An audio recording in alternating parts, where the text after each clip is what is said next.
The Cowboys' Surprise Reunion. Cowboys of Whistle Rock Ranch, Book 5, Contemporary Western Romance, by Shirleen Davies and narrated by Becky Brabham. Prologue.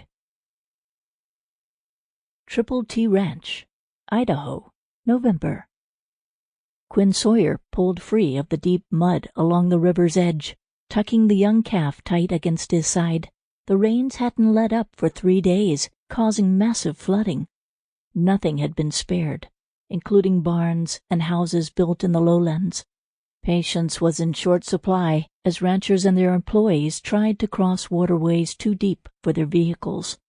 Abandoned trucks, SUVs, and cars dotted the countryside. It was a miracle there'd been no deaths.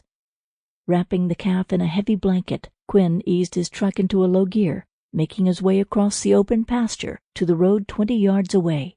On the other side stood the mother. The fact she stayed away was curious. The water must have spooked her, Quinn mumbled.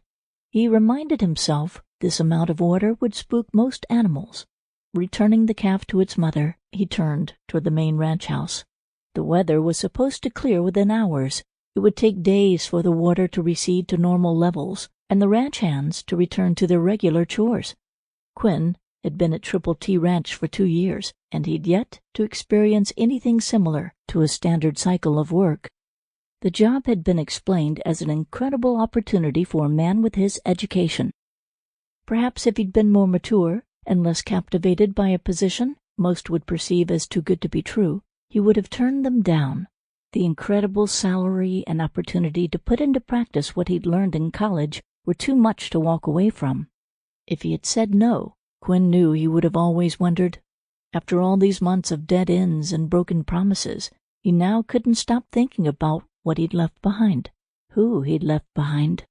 Parking in the driest spot he could find close to the barn, Quinn sloshed his way inside. The last setback had sealed his decision. He'd been working with a breeding specialist to improve their line of Wagyu beef cattle. The problem wasn't in their methods or the science behind the decisions. The problem was they were owned by a conglomerate made up of men and women who weren't ranchers. They had no bond with the land or the animals. Their loyalties to projects lasted as long as the last big win.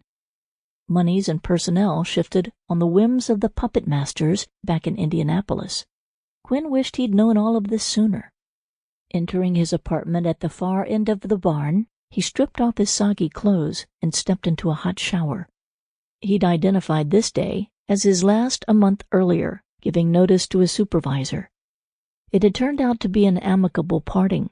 Quinn flew back to Indianapolis for an exit interview, stayed an extra day, then returned to Idaho to finish up his time. Grabbing a towel, he dried off, shaved, and dressed. Firing up his laptop, he checked messages, a smile curving the corners of his mouth. Quinn had been hoping for a response to an email he'd sent a week earlier. A good friend from college was a foreman at a well-known ranch in Wyoming. He'd tried to talk Quinn into taking a job there when they'd graduated, but he'd been determined to carve a future on his own. Looking back, Quinn knew he'd been much too cocky and driven by pride. Being knocked down a couple notches since then had cured those ailments. Reading the message a second time, Quinn answered the invitation to visit the ranch in Wyoming. All he had to do was pack a few items and get on the road. Within a few hours, he'd be heading toward what he hoped would be a better future. Chapter 1. Kelman Ranch, March. Quinn Sawyer tugged the collar of his coat up, securing it from the frigid wind. A freak storm had hammered the area most of the night, building up already towering snowbanks. Insistent wind woke him early, forcing his departure from the warm bed before 4 o'clock.